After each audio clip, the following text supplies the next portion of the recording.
¿Qué les parece? Vamos a ir empezando. Por respeto a los que llegaron en hora. Tenemos ya para todos, ¿bien? Bien, perfecto. Bueno, ahí está. Adelante, bienvenido. ¿Quién quiere también? Pasamos. Bueno, buenas tardes para todos. Les doy la bienvenida a IEM, a la práctica familiarizados, IEM, que es la Escuela de Negocios de la Universidad de Montevideo. Mi nombre es Inés Prosper, yo soy la directora de la maestría en Dirección de Empresas de Salud. Y bueno, en esta ocasión les doy la bienvenida a esta mesa redonda sobre el impacto de la tecnología y la inteligencia artificial en la salud. ¿Sí? La va a estar moderando Gustavo Galino, le doy la palabra, así presenta a los disertantes. Bueno, muchas gracias, Inés. Sí, por favor. La verdad que solamente en la previa, la conversación que hubo con algunos que llegaron un poco más temprano y los propios disertantes, bueno, mostró la importancia de este tema, lo actual que es y lo desafiante que es. Así que vamos a seguir directo al grano. Voy a ir presentando a los disertantes. Voy a usar la tecnología para eso porque sus currículums son bastante extensos, lo cual demuestra también su experiencia y todo lo que tienen para contarnos. Voy a empezar por Sofía Landi, que es médica pediatra especializada en informática en la salud. Bueno, como decía, médica egresada con diploma de honor en el Instituto Universitario CEMIL, especialista en pediatría del Hospital Británico de Buenos Aires y en informática de la salud del Instituto Universitario del Hospital Italiano de Buenos Aires. Actualmente es investigadora y project manager del Centro de Implementación e Innovación en Política de Salud del Instituto de Efectividad Clínica y Sanitaria. Y bueno, está obviamente dentro del claustro de los cursos y de los programas que estamos lanzando aquí. Y bueno, como disparadores, Sofía, para tu presentación, ¿qué es la informática en salud? Vamos a ahondar en eso. ¿Y cuál es la importancia del rol informático en la salud y el impacto de la salud digital? De eso va a estar hablando Sofía, así que bienvenida y te doy la palabra. Gracias, Gustavo. Bienvenidos a todos. Un poco es difícil y siempre me hacen la pregunta de qué hace la informática en salud, qué hace el informático y qué es esta nueva especialidad que está en boga en muchos países y a veces en algunos países. Me pasó acá cuando llegué a Uruguay. Yo soy argentina, vivo acá hace 2 años, así que gracias a Uruguay por recibirme.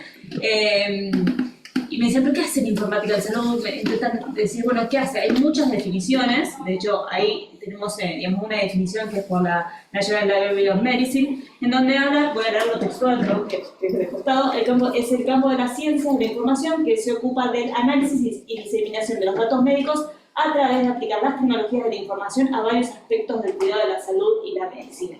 Es una definición bastante amplia, en donde decimos, bueno, básicamente es la TIC, conocido, digamos, por muchos en boga, que es tecnología de la información y la comunicación, en la salud. Y hay un elemento muy importante de todo lo que son los registros electrónicos, que es el dato.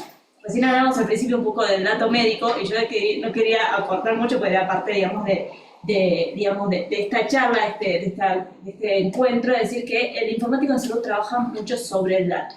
¿En qué forma el dato trabaja? Trabaja en el registro, puntualmente en todos los registros médicos. El dato es el elemento fundamental de las historias clínicas porque el dato luego se procesa, se transforma en conocimiento y esto se puede utilizar para la toma de decisiones, que es importante. Toma de decisiones a nivel asistencial, en el momento que yo tengo que tomar una decisión con el paciente, y ahí traigo el ejemplo de lo que son los sistemas de soporte a la toma de decisiones.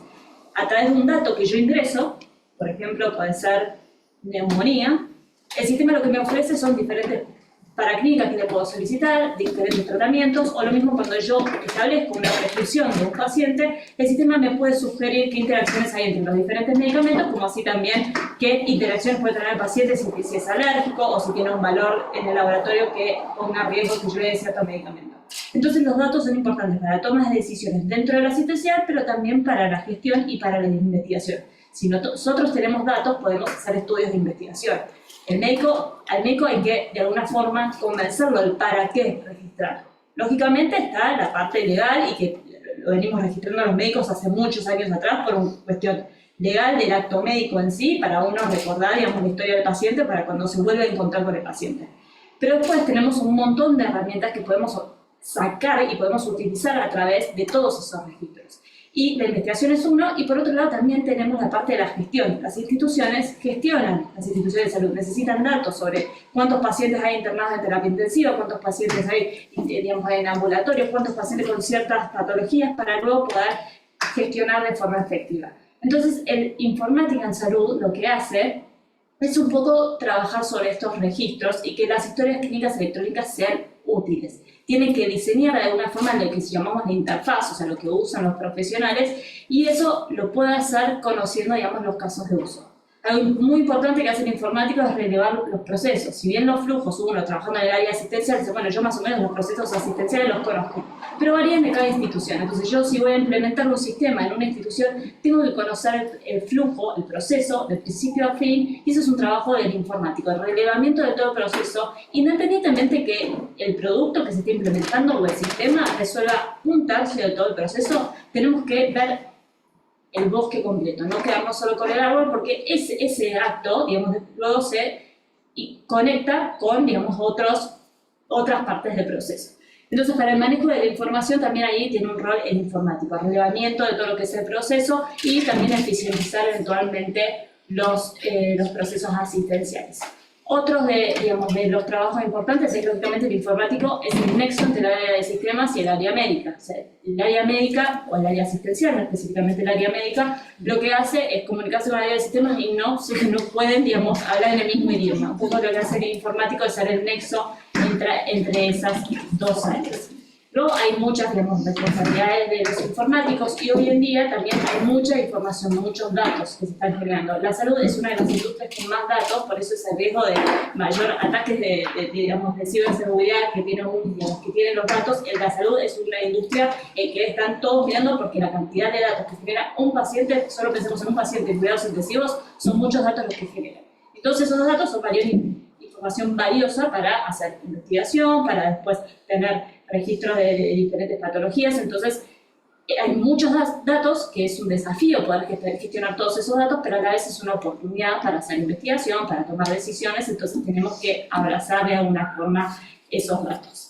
Entonces, un poco lo que hace el informático de salud es concentrarse en los datos, trabajar en los procesos. Por otro lado, lo que hace también es trabajar mucho en la gestión del cambio, ¿sí? No todos están acostumbrados a la tecnología, no todas las interfaces son amigables, entonces no es lo mismo, y entiendo que pasa en muchos lugares, es que yo trabajo en una institución, uso un sistema, voy a otra institución, uso otro sistema. Entonces, en el lugar del profesional es bastante difícil acomodarse a un sistema o al otro, entonces la gestión del cambio que hay que trabajar con los recursos humanos es muy importante y en eso también es partícipe del informático en salud y también lo que trabaja es en la capacitación de todos, digamos, los usuarios, sean médicos, enfermeros, farmacéuticos, dependiendo, digamos, del sistema que se esté implementando. Hay muchas, digamos, otras responsabilidades y algo no menor y que es muy importante, que es un tema muy en boga, y no voy a hablar de inteligencia artificial porque para eso están en el resto de los disertantes, es que la medicina, el paradigma de la medicina ha cambiado. Ya no es la medicina paternalista, que esto lo he mencionado en la charla, digamos, anterior del año pasado, sino que es una medicina centrada en el paciente. Entonces, cuando empezamos a desarrollar sistemas en la salud, tienen que estar centrados en el paciente y tienen que estar integrados. Cuando hablamos de integrados es que los sistemas tienen que ser interoperables. ¿Qué es interoperable? Es que se puedan comunicar. Es así como se trabaja, y no sé si escucharon de los estándares de terminología. Quizás el concepto estándar de terminología, me dicen, no lo conozco, pero si me digo Snowman, me dicen, seguramente sí lo conozco.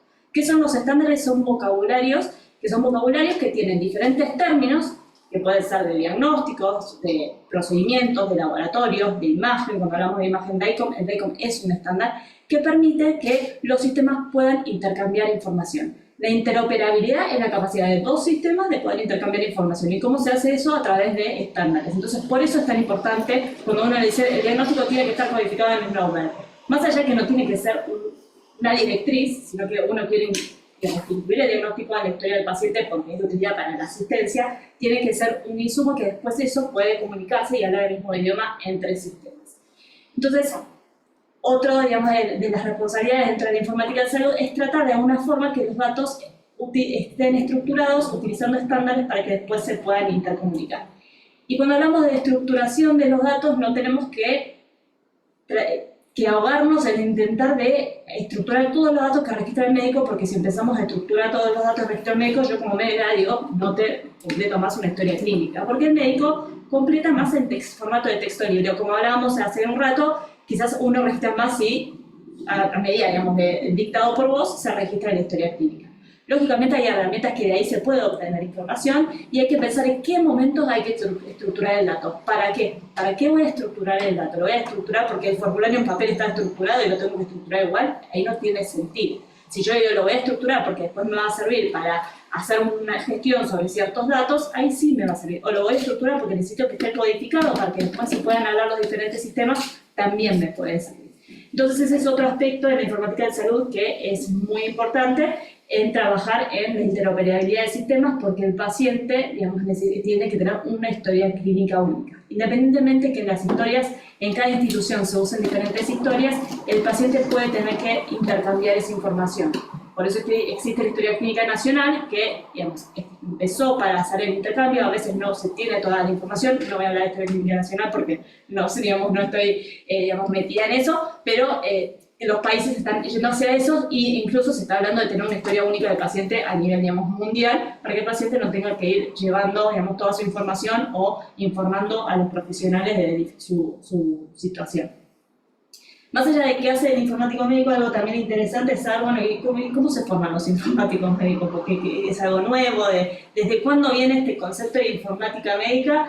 Y ahí ya me remonto a 1950, en Estados Unidos se hablaba de informática médica exclusivamente, y luego se unió también con este concepto la ex Unión Soviética, se unió Francia, y después en Grecia, en 1988, se habla más de informática en salud, que es un concepto más amplio, no estamos hablando solo de los médicos, sino de la salud en general, que lógicamente es importante porque el paciente, digamos, pasa por todos los grupos asistenciales y no solo sobre los médicos.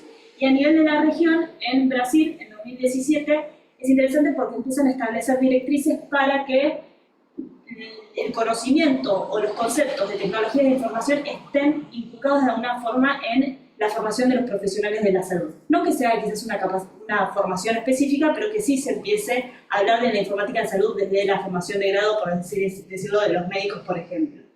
En el mismo año, en Argentina, el Hospital Italiano de Buenos Aires, más allá que después estuvo la maestría, presentó la residencia, digamos lo que es informática en salud, que es una residencia de 4 años, si no estoy equivocada, y la maestría es de 2 años.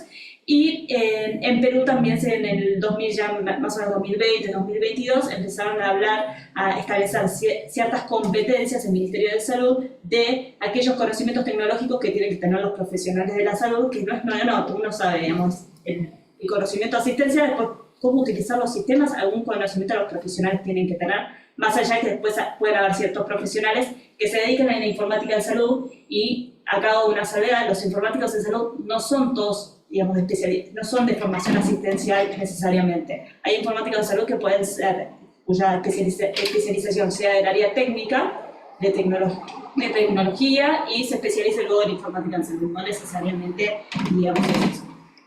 Esto les quería mostrar.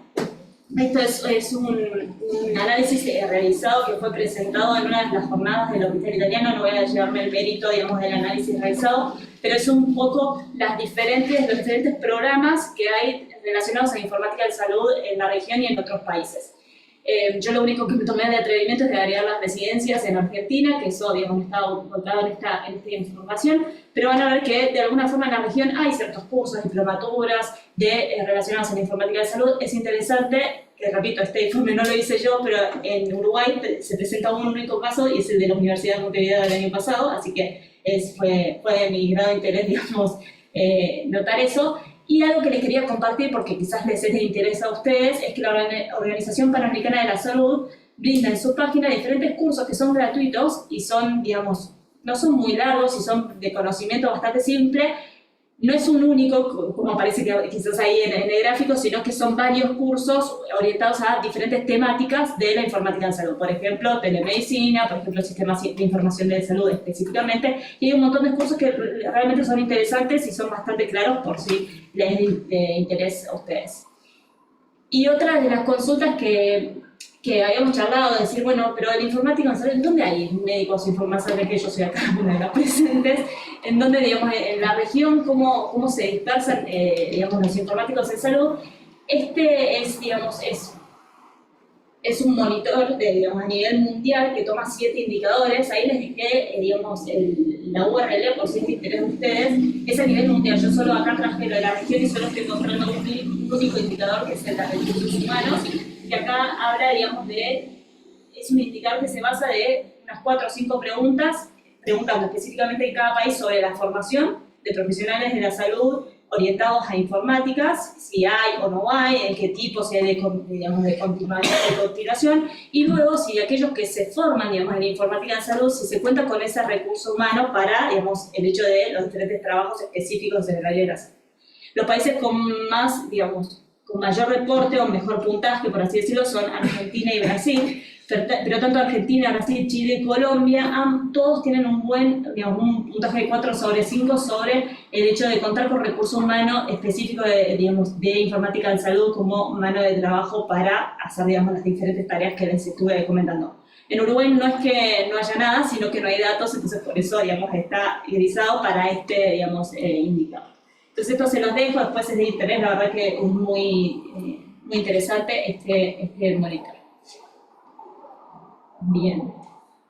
Algo que no les conté es que estos indicadores, que son 7, salen de lo que se llama el entorno propicio, y esto es interesante, estos 7 digamos, indicadores o 7 bloques del entorno propicio, porque es lo que uno tiene en consideración al momento digamos, de establecer un proyecto de salud digital. Sea cual fuere, uno tiene que de alguna forma abarcar todos estos conceptos para que el proyecto de salud digital sea efectivo.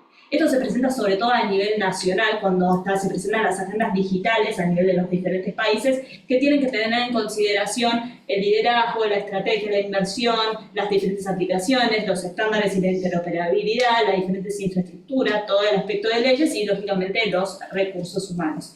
Todos esos aspectos, si uno los tiene en consideración al momento de hacer un proyecto de salud digital, lógicamente va a ser más exitoso.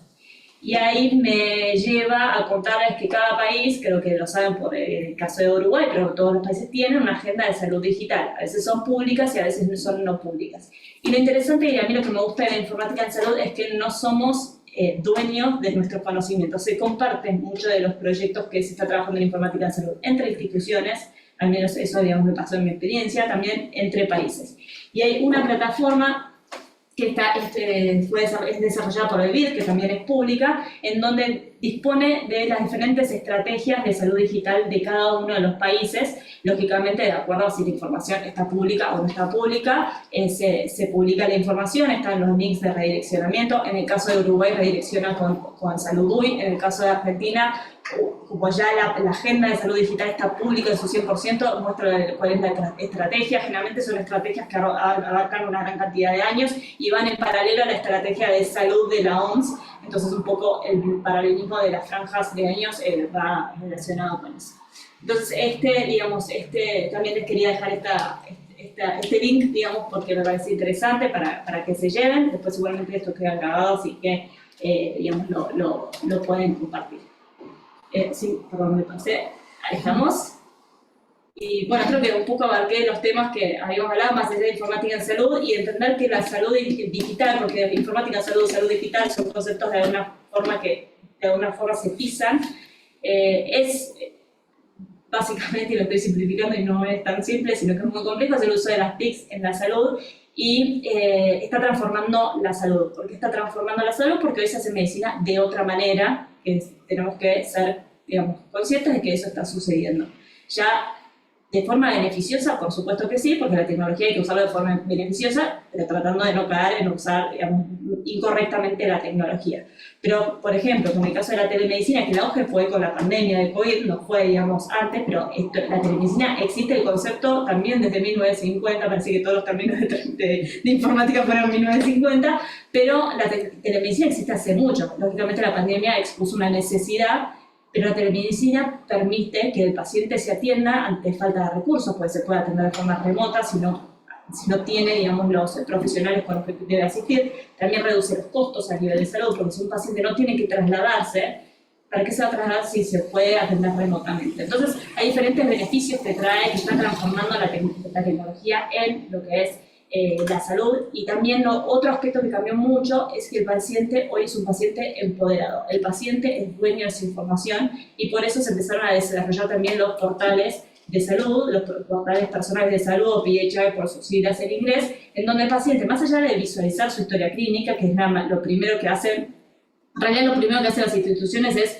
darle la funcionalidad para sacar turnos, después le da la posibilidad de leer su historia clínica, pero en muchos casos, en otros países, existe la posibilidad de ingresar datos. Entonces yo como paciente puedo ingresar datos en mi registro personal, lógicamente después tiene que tener una validación médica para que sea parte, digamos, de todos los datos a nivel de la historia clínica, pero lo hace más partícipe responsable de su salud y eso transforma la medicina porque también hace que el paciente se cuide más a sí mismo y trabajar sobre acciones más bien preventivas. La tecnología también ayuda a ese lado.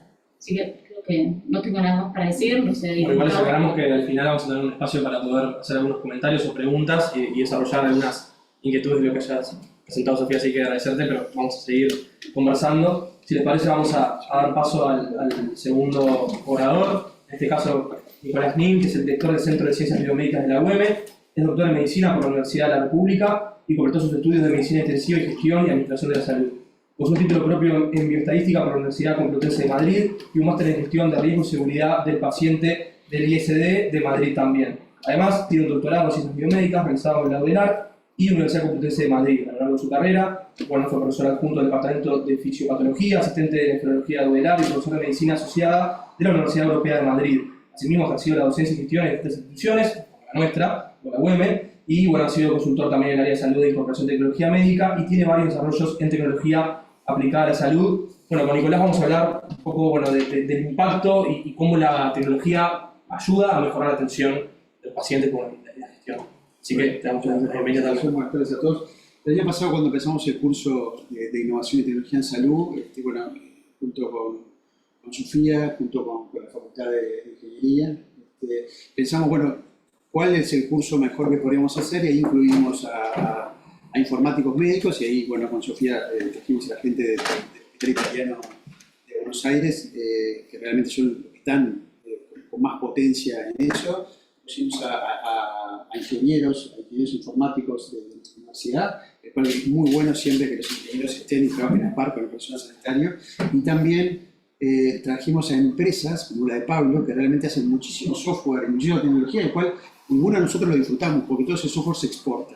Por lo tanto, el curso, que también lo vamos a dar de vuelta, se basa en eso, en mostrar la visión de la parte más médica, la visión de ingeniería y la visión de los empresarios o los innovadores que hacen un montón de cosas en salud, que después gastamos el 10% del PIB en Uruguay y no las tenemos a mano porque se exporta el 100%. Y bueno, eso es un poco el curso que empezamos el año pasado, el cual lo vamos a repetir. Simplemente yo le voy a hacer algunos disparadores de lo que a mí me preocupa como personal sanitario de lo que es la tecnología. ¿Para qué nos sirve esta tecnología que cada vez es más frecuente y es el hoy? Sobre todo para el diagnóstico y detección temprana, que es fundamental. Personalización del tratamiento, también es importante para los médicos asistenciales. Monitorización y gestión de enfermedades crónicas, que tengamos una medicina predictiva y preventiva, sirve mucho a los gestores. Automatización de tareas, porque sabemos que los médicos somos muy estructurados en cuanto a lo que hacemos, digamos. Gestión de recursos humanos, insumos y de la parte de operaciones a nivel de una institución. Es un poco el debe que tenemos en Uruguay de poder manejar eso de una manera más efectiva, y la telemedicina avanzada que ya se vino, ya está funcionando por la pandemia, digamos, y vino para quedarse. Cuando uno habla de aplicaciones y para tener aplicaciones tenemos que tener datos, y para tener datos ahora tenemos la ciencia de datos, que es los datos a nivel macro. Este gurú de la informática dice que en los próximos 10 años la ciencia y los datos y el software harán más por la medicina que todas las ciencias biológicas juntos, y él dice que el 80% de los médicos van a perder el trabajo por eso. Yo no creo en eso, pero es un gurú de la informática. Está muy centrado en lo que es la automatización de la medicina y cómo cada vez tener menos pensamiento humano y más pensamiento artificial en la medicina, el cual estoy de acuerdo en algunos conceptos y no en todos. Sabemos que el futuro digital, esto es las grandes consultoras como BCG, McKinsey, hablan un poco de la revolución que se viene para el paciente, que esta revolución tiene que estar centrada en el paciente y que los pacientes tienen que ser parte y responsables de lo que va a ser la información a nivel que vamos a tener a nivel macro, y que la inteligencia artificial vino para quedarse y lo que tiene que es mejorar los procesos y mejorar la eficiencia de lo que hacemos en salud. Nosotros estamos el 10%, pero en Argentina, en Estados Unidos es el 20% del PIB y en ascenso, ¿no? Digamos, es imparable lo que es el gasto en medicina. Lamentablemente ahora va a haber más gasto en la parte de armas, ¿no? Esto es una parte del valor que va a tener y lo que va a impactar en millones de dólares la innovación a futuro. Como ven, va a estar centrada en la parte de toda la parte de dispositivos, va a estar centrada en la parte de fármacos, en la parte de pacientes y en la parte de usuarios va a haber mucha desarrollo tecnológico y ahí va a estar la inteligencia artificial. O sea que muchos de los millones de dólares que se van a gastar van a estar centrados en el usuario, centrados en las instituciones y centrados en mejorar los procesos. No tanto, ¿no?, como en la farma, que era donde más se gastaba, y la parte de tech, que era la que más se gastaba, ¿no?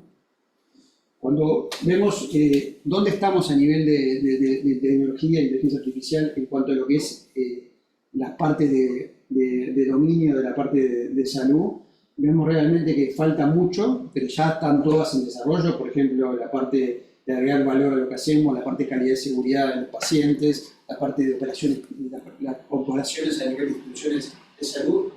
Como ven, ya todas han empezado, la parte tecnológica, algunas están muy avanzadas y otras recién están empezando. Yo creo que en 2 o 3 años todas estas preguntas en todas estas dimensiones de la parte de gestión asistencial van a tener tecnología incorporada y tecnología incorporada cada vez más.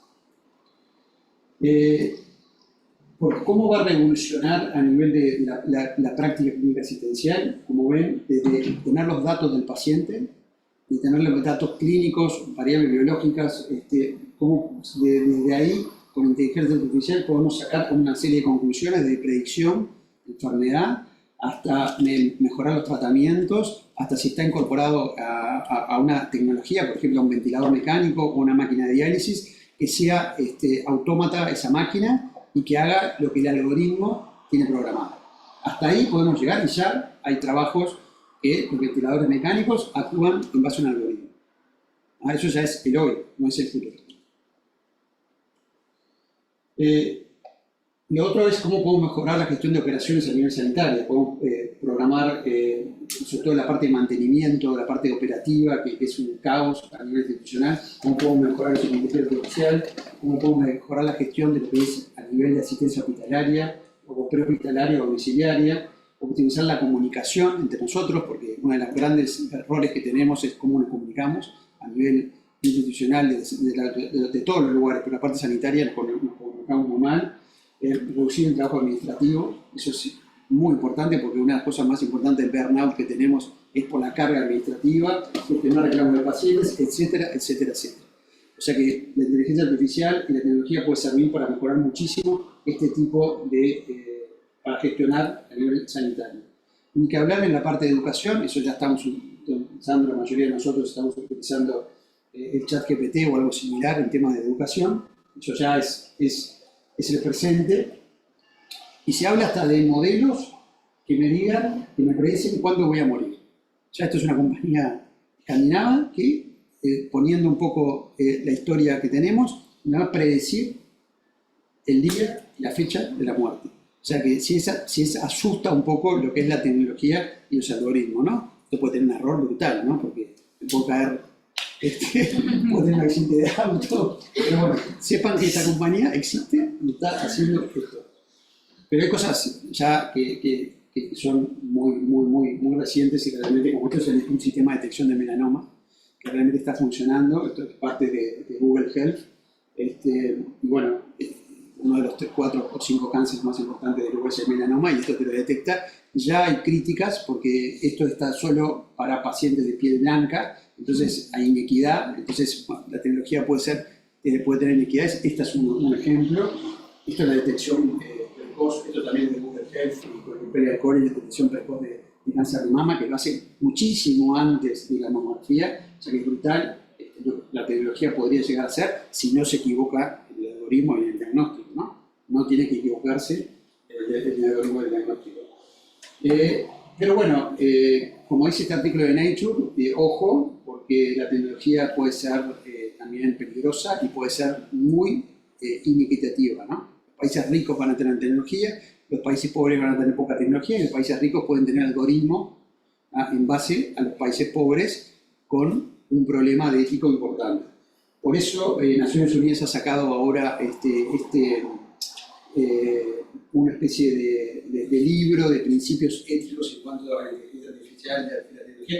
Como ven, hay muy poco reglamentado, o sea que está muy abierto para que podamos usar datos. El miedo que hay es que el algoritmo pueda llegar de vuelta al paciente, o sea, yo lo anonimizo, pero el algoritmo puede llegar al paciente porque sabe la ubicación geográfica, puede saber dónde vive, puede saber, o sea que podemos llegar al paciente de vuelta y ese es un gran miedo de que las capas profundas puedan volver para atrás, digamos, ¿no? Hablo un poquito, esto es un documento bastante reciente. Y bueno, cada vez hay más temas diciendo, bueno, ojo con la parte ética, porque los datos se pueden abrir, porque la información tiene que ser anonimizada, porque yo tengo que consentir que usen mi información por el algoritmo o no. ¿Tengo que consentir o no tengo que consentir? Yo puedo agarrar las historias de toda una institución y hacer data mining o tengo que pedir permiso para utilizar esos datos. Eso se ha venido y eso son preguntas abiertas y no hay mucha legislación, mucho menos en Uruguay, ¿no? Lo otro que a mí me preocupa como un médico asistencial es esa black box, esa caja negra del algoritmo, ¿no? Capaz que yo tengo una máquina que quiero que me haga determinada cosa con el paciente y lo hace mal. ¿Dónde estuvo el error? Porque cada vez que se profundiza más la inteligencia artificial, hay cada vez más capas profundas y realmente llegar a esa capa profunda nos puede decir Pablo si es fácil o no encontrar el error del algoritmo y se llama la caja negra, digamos, ¿no? Y también sabemos que la inteligencia artificial tiene alucinaciones, hay cosas que inventa. Yo en el ChatGPT, obviamente que es algo que no es peligroso para el paciente, he buscado artículos y le he dicho quiero dar un artículo para escribir y me los ha inventado. No pasa nada porque me doy cuenta que es un invento y cualquier cosa me equivoco. Pero si me alucina conectado a un paciente, pongámosle a un respirador y alucina y el algoritmo hace que las presiones que yo quiero sean diferentes, puede ser extremadamente peligroso. Creo que la tecnología está avanzando cada vez más y Pablo dirá que esto cada vez creo que va a ser menos, ¿no? Pero ojo que no es 100%. Las futuras direcciones de uso de la inteligencia artificial, como le dije, la integración de las tecnologías, ojo con las consideraciones éticas, es importante tener una normativa de esto. Se necesita más investigación, se necesitan ensayos clínicos serios, digamos, de la utilización de inteligencia artificial en determinados algoritmos que sean asistenciales, no tanto en gestión, pero sí en la parte asistencial, digamos, ¿no? Como eso que estamos viendo, la detección del melanoma, o por ejemplo la detección del cáncer de mama. Bueno, se necesitan estudios serios realmente que demuestren que la tecnología es precisa, que predice lo que dice, ¿no? Y bueno, eso es un poco lo que le quería comentar. Disparadores, digamos, la tecnología se viene para quedarse, creo que va a ser una utilidad brutal. En los últimos próximos años va a ser un conocimiento muy importante de todo lo que hacemos, pero con sus precauciones y obviamente teniendo en claro la parte ética asistencial del paciente. Es un poco lo que quería comentar. Gracias, Nicolás. Seguramente muchos temas sumados a la filosofía que podemos después conversar y desarrollar. Ahora vamos con el tercer expositor, que es Pablo Musé, que es cofundador de Digital Sense y profesor titular de la Facultad de Ingeniería de Lovelar. Es ingeniero eléctrico por Lovelar, es de matemática, y visión y aprendizaje automático y PhD en matemática aplicada en la NSS Paris-Saclay de Francia, 2001-2004 respectivamente. Tiene un postdoctorado en matemática aplicada en geofísica en Estados Unidos, de 2006 a 2008. Es cofundador y co-director, como decía, de Digital Sense. Y en el ámbito académico, profesor titular del Departamento de Procesamiento de Señales en la UELAR, investigador del Centro de Matemática y Aplicaciones en la Universidad de París-Saclay, y ha dirigido una veintena de tesis de posgrado en Uruguay, Francia y Argentina, siendo profesor visitante de varias universidades francesas y norteamericanas. Es experto en procesamiento de señales de imágenes y en Machine Learning, y ya lo adelantaba un poco Nicolás, vamos a seguir profundizando en el tema de la IA y cómo la IA está de alguna manera marcando el futuro en temas de medicina. Así que bienvenido, Pablo. Bueno, muchas gracias.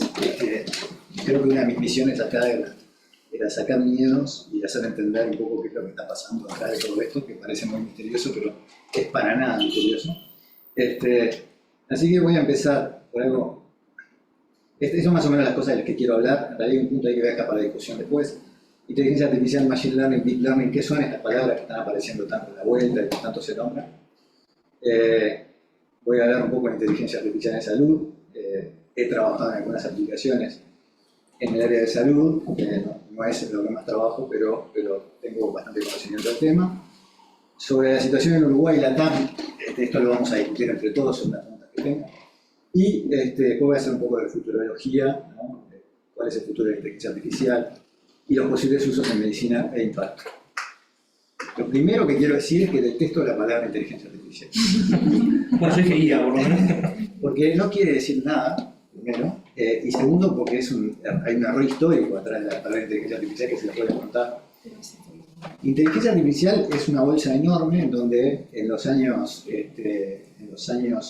60, 70 se focalizaban en lo que eran los sistemas expertos, sistemas basados en reglas. Y yo era niño cuando Deep Blue le ganó a Kasparov jugando al ajedrez, y eso era un sistema más bien basado en reglas, ¿no? Era decir, bueno, el ajedrez, estudio el ajedrez, todas las jugadas posibles, y claro, no le podés competir a una máquina que tiene todas las combinaciones posibles de jugadas, ¿no? O sea, entonces Kasparov lógicamente perdió. Eso, inteligencia artificial entra ahí. Entran muchas cosas en inteligencia artificial.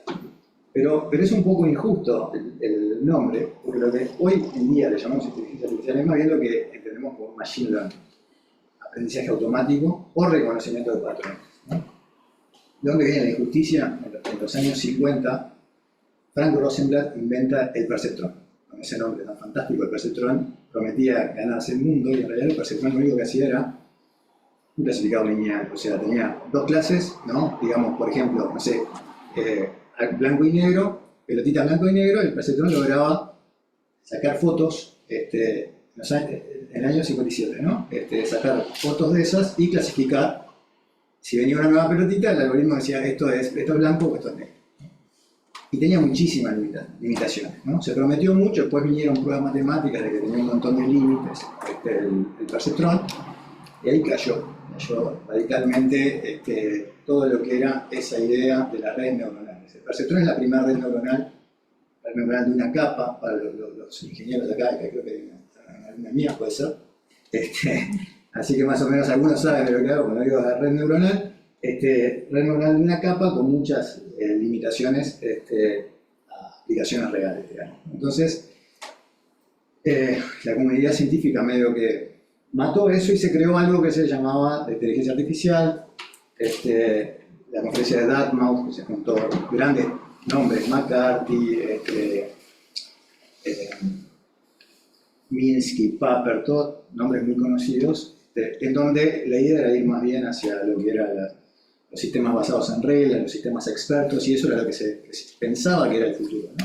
Para lo que son las vueltas de la vida, porque en realidad esas técnicas no aprendían de datos. Lo que aprendía de datos era el perceptrón, con todas las limitaciones que podía ganar. Entonces, después de eso, que se llamó el invierno de la inteligencia artificial, vieron los perceptrones multicapa, en donde se dieron cuenta que básicamente si uno agregaba capas de procesamiento y operaciones no lineales, se podían resolver problemas de clasificación y de aproximación enormemente complejos, y eso es lo que tenemos hoy en día. Esas las redes neuronales, es eso. Y el deep learning es ni más ni menos que redes neuronales con muchísimas capas. O sea, ¿qué pasó? ¿Por qué hoy en día podemos resolver problemas tan complejos y antes no podíamos? Bueno, hay fundamentalmente dos razones, ¿no? La primera razón es computacional. Si ustedes miran el perceptrón, que hacía esa tarea tan sencilla y tan limitada, ocupaba un cuarto entero. Hay fotos de Rosenberg con su perceptrón, y eso no es ni siquiera celular, o sea, debe ser un décimo, no sé, un 1% de la potencia que tenemos hoy en día en el celular. Entonces, potencia computacional, y además el otro factor clave que hablaron acá son los datos. O sea, la existencia de grandes bases de datos es un fenómeno súper reciente, es un fenómeno, diría yo, del año 2010 en adelante. Y ahí es donde entra el deep learning, porque pasó una cosa que viene del área de imágenes, que es en la que yo trabajo, ¿no? En el área en la que yo trabajo, que es el procesamiento de imágenes, y obviamente hay muchas aplicaciones médicas en el área de procesamiento de imágenes, van a ver cuando veamos las aplicaciones médicas, se van a ver radiología arriba, radiología, porque te acaban de mostrar el Nicolás, una imagen, o sea, de diagnóstico médico, radiología es la base. Entonces, en el año 2012 hay una explosión, en la conferencia hay un concurso que se arma todos los años, ya se dejó de armar, que es de clasificación en imágenes médicas, en imágenes en general. O sea, la idea era, te doy una imagen, decime qué objetos hay dentro de esta imagen. Hubo un esfuerzo enorme de mucha gente por generar bases de millones de imágenes etiquetadas. O sea, una imagen etiquetada quiere decir, tengo una imagen y alguien marcó que acá hay un gato, acá hay un perro, acá hay un auto, etc. Una comunidad enorme se tomó el esfuerzo de hacer eso. Y eso sirvió para avanzar. Esa es la tercera pata importante en el avance de esto. La existencia de benchmarks, de bases de datos con las cuales uno se pueda comparar la performance de su algoritmo. Porque sin eso no sabemos cómo las cosas funcionan. Entonces, ¿qué pasó? Se hizo esa competencia.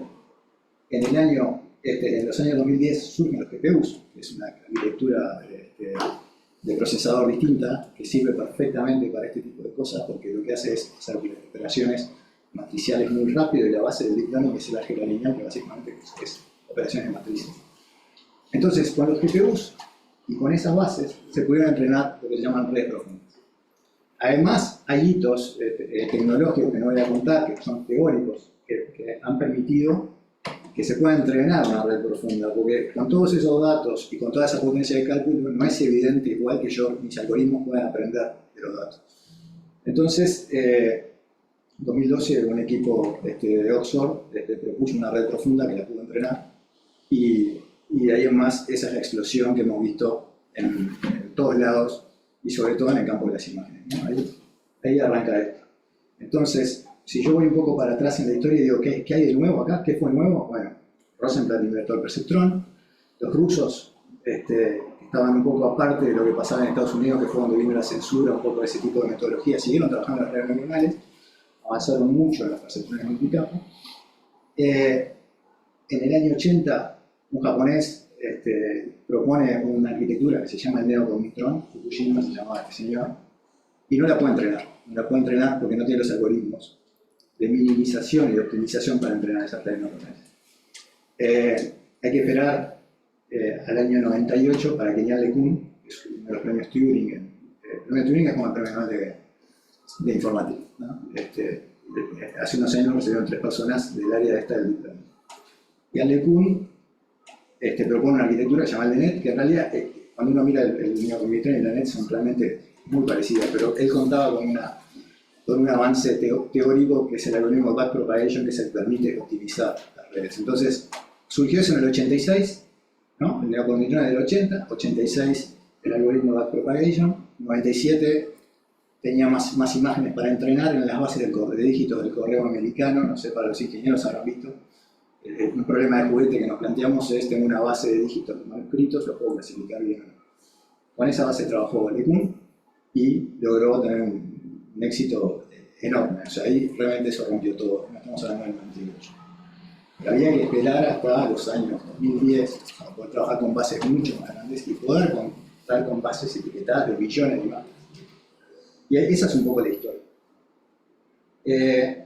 Hay 3 tipos, en realidad más, de mecanismos de aprendizaje. Una cosa, aprender, ¿no? ¿Qué es aprender?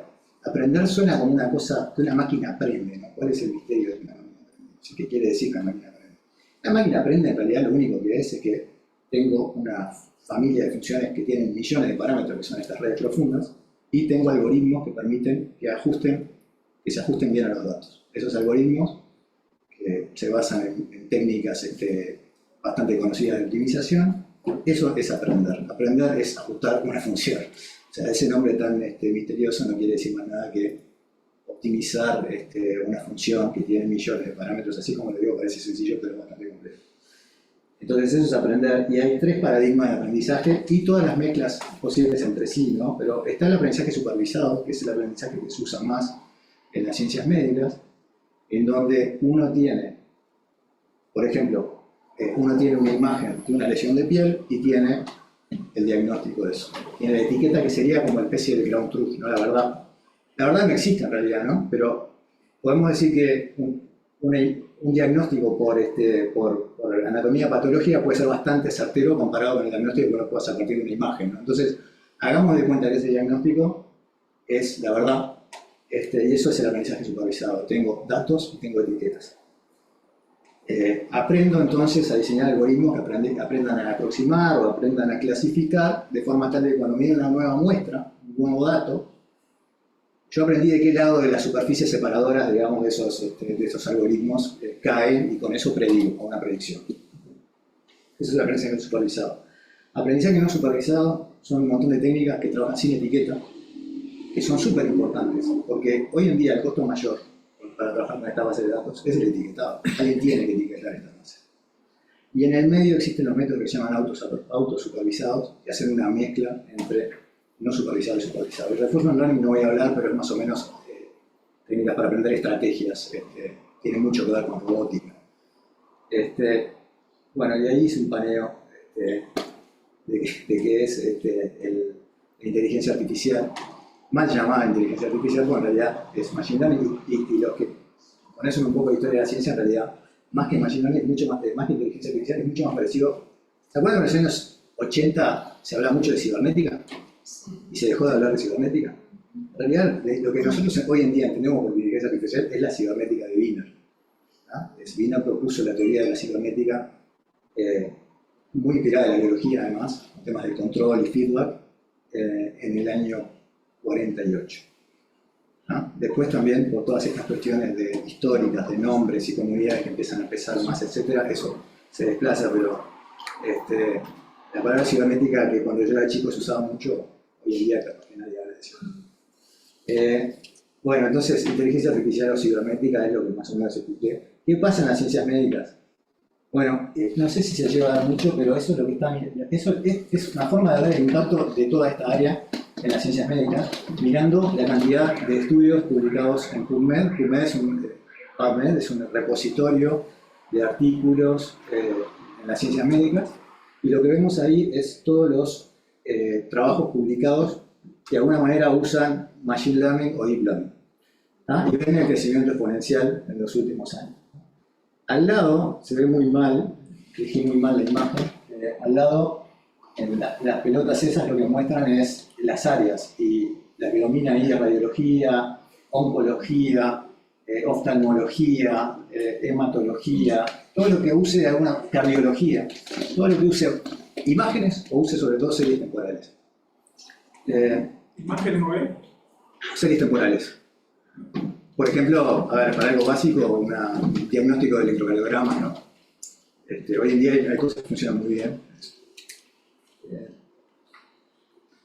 Y otra cosa interesante de mirar, además de lo que produce la comunidad científica, es cuánto efectivamente pasa a la industria, ¿no?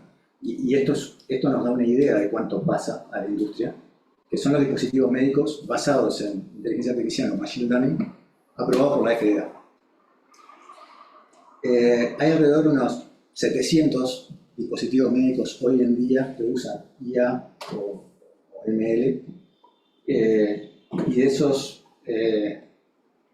700 más o menos ven que casi, el 75% es radiología. Radiología por las imágenes. Hay una cosa interesante para mirar acá en esta gráfica, en esta curva, que si miran esta curva, o si miran esta otra que voy a mostrar acá, ahora vuelvo para atrás. Mira esta curva. Estas cosas acá que crecen, ahí empiezan a crecer más o menos en el año 2015. Y eso es el lag que lleva a pasar de lo que pasó en el año 2012 con una tecnología nueva que no mencioné, que se llama redes convencionales, para hacer detección de objetos en imágenes. Cómo se transfiere eso a la medicina, y ese crecimiento enorme de las barras en azul de radiología de vuelta tiene que ver con que empezamos a tener algoritmos que funcionan bien para detectar y clasificar estructuras en imágenes. Entonces, bueno, ahí ven, ¿no? Radiología, cardiovascular, neurología, oftalmología, son todas áreas de la medicina en donde hay dispositivos médicos aprobados por la FDA en grandes cantidades. Esta curva muestra la evolución en el tiempo de la cantidad de dispositivos médicos aprobados por la FDA. Y ven que aparecen algunos, en los años 95 aparece el primero, ¿no? De hecho, no tendría que haber visto, iba a mirar qué era, eso se propuso en el 95, pero seguramente no era algo que aprendiera de datos, ¿no? Entonces, pero como todo entra en el paraguas de inteligencia artificial, no sé, digo, existen otros algoritmos que no hablé, que no son las redes neuronales, que son súper performantes, con una base estadística fuerte, que aprenden de los datos que se producieron al principio de los años 2000 y que se usan mucho para los ingenieros. Random Forest, Gradient Boosting, esos son los nombres, y que fueron súper importantes y permiten tener performances bastante buenas en situaciones en las que los datos no abundan tanto. Digo, lo menciono para que se queden con la idea de que no todos son redes neuronales. Si bien todo converge a las redes neuronales, en situaciones en las que tenemos muchos datos, situaciones en que no tenemos muchos datos, ese otro tipo de algoritmo sirve. Y eso no es irrealista pensar en situaciones de pocos datos, porque por ejemplo en medicina están las enfermedades raras, ¿no? ¿Cómo queremos aprender la estadística de las enfermedades raras usando una red neuronal si tenemos pocas muestras? Entonces esas son preguntas que uno se tiene que hacer. Como yo trabajé en Caltech en Estados Unidos, en geofísica, que él dijo, yo trabajaba con gente que estudiaba terremotos. ¿Cuántos terremotos grandes hubo en la historia registrados? Habrá 20. Entonces, ¿qué queremos aprender de los? No podemos hacer aprendizaje estadístico en base a 20 muestras. Lo curioso es que en medicina, y eso me llamó la atención la primera vez que empecé a trabajar en aplicaciones médicas, y espero que eso esté cambiando, Nicolás nos lo dirá, la gente publicaba estudios con 10, 20 pacientes. O sea, yo leía eso y decía, pero ¿qué significatividad estadística tiene este estudio, ¿no? Pero bueno, se hace con lo que uno tiene, ¿no? También la ciencia avanza así. Entonces, para terminar, un poco este recorrido, ¿qué es lo que va a pasar en el futuro? Y esto no es un invento mío, o sea, lo acaba de decir, en la slide de Nicolás estaba lo mismo, justamente medicina personalizada. Bueno, van a empezar a haber registros de nuestra salud en general, y si esto de alguna manera se globaliza, lo que nos pase a nosotros puede ser bastante parecido a lo que le pasó a un conjunto de personas. Entonces, en función de la suerte de ese conjunto de personas en curarse de determinada cosa o el tipo de patologías que les aparecieron, etc., capaz que se puede inferir lo que me puede llegar a pasar a mí. Esa es un poco la idea de la medicina personalizada. Diagnóstico de imágenes médicas, ya hablé. Descubrimiento y desarrollo de fármacos, esto es súper interesante porque hoy en día están pudiendo predecir la estructura de las proteínas.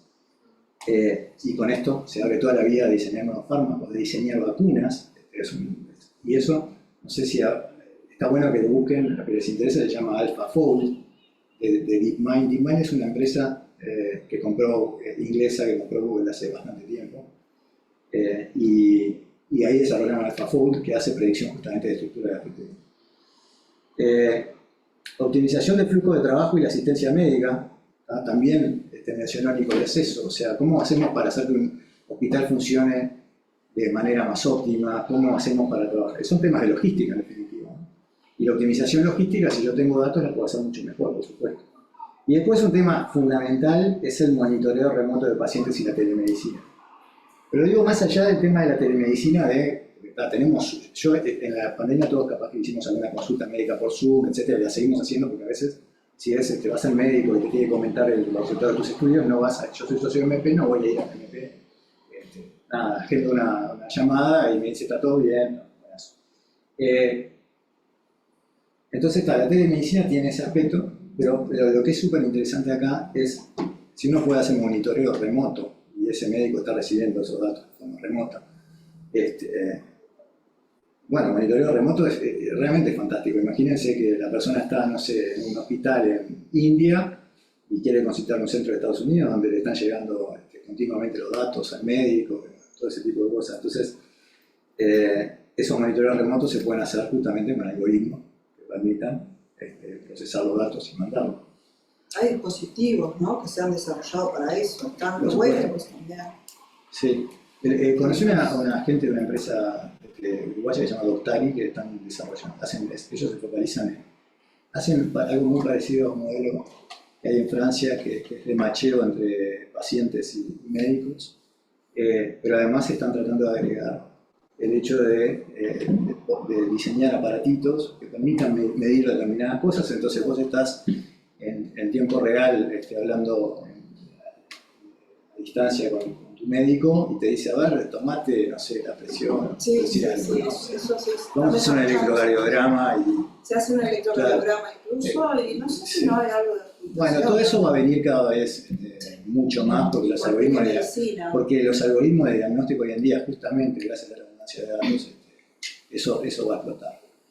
Después están los riesgos, dos cosas que mencionó Nicolás que quiero entrar un poco. El tema de la interpretabilidad de los algoritmos. Algunos métodos de machine learning como los árboles aleatorios, los reinforcements, los gradient boosting, todo ese tipo de técnicas más del principio de los años 2000, fines de los años 90 son muy interpretables. Interpretar me refiero a que cuando se toma una decisión yo puedo entender por qué se toma esa decisión. Las redes neuronales tienen eso de caja negra, lo siguen teniendo, pero cada vez menos. Entonces se habla mucho de métodos interpretativos y de interpretables y de cómo agregar interpretabilidad a las decisiones de los algoritmos. De hecho, una cosa fundamental en todos estos temas de diagnóstico es la incertidumbre en el diagnóstico. La mayoría de las redes neuronales tradicionalmente no estiman incertidumbre, estiman solamente, hacen una predicción, pero no te dicen con qué confianza se hizo esa predicción. Entonces, en los últimos 10 años más o menos ha habido un avance enorme en tratar de establecer la incertidumbre en la predicción de las redes profundas. O sea, hay avance en eso y hay avance en la interpretabilidad. O sea, hoy en día podemos tratar de decir, por ejemplo, en imágenes, algo que se hace mucho es, bueno, si se predijo que en esta imagen había un auto, yo puedo tratar de alguna manera ir para atrás en la red neuronal y llegar a la imagen y ver qué miró el algoritmo para decidir que efectivamente en esa imagen había un auto. Y entonces de repente vemos que reconoció una rueda, yo qué sé, no sé. Digo, pero hay avances importantes en eso. ¿Por qué hay avances importantes? Porque hay gente brillante a patadas trabajando en estos temas, porque es el tema que está de moda, es el tema que se paga bien en todos lados. Estudiantes que van a trabajar a Google empiezan con sueldos de estudiantes, me refiero a estudiantes de doctorado, capaz que un par de años de postdoc entran con un salario de base de $300.000 por año. Entonces, bueno, y eso plantea un montón de otros problemas de que cómo hacemos para competir desde las universidades, por ejemplo, o desde las empresas chicas, ¿no? O sea, a la atomización de talento, ¿no? Eso lo estamos viviendo, la fuga de cerebros, que era algo que en nuestro país existe desde hace tiempo, hoy en día es enorme. Yo tengo un montón de estudiantes trabajando en Nvidia, en Intel, en Google, en Meta. Sería fantástico que vinieran, pero ¿qué les damos para que vengan? Bueno, paro por acá, me fui un poco por las ramas. Gracias, Pablo. Y bueno, vamos a abrir la mesa, porque ya algunas intervenciones tuvimos y bueno, los tres tuvieron muchos temas y plantearon muchas cosas que además vale la pena decir que todos estos temas los vamos a estar viendo también en el programa, ¿no? Que son parte del desarrollo del programa en sí mismo, así que nada, quienes quieran, estamos abiertos a escucharlos, sus inquietudes o comentarios. Sí. Bueno, antes que nada, agradecer sin incorporar todo un vocabulario de golpe. Y me mataste con la inteligencia artificial, Pablo. Dejaste más analfabeto de lo que... no, una pregunta. Cuando uno oye todo esto, y por supuesto estamos bombardeados, como tú decís, ¿y cómo ven ustedes, cómo ves al Uruguay en este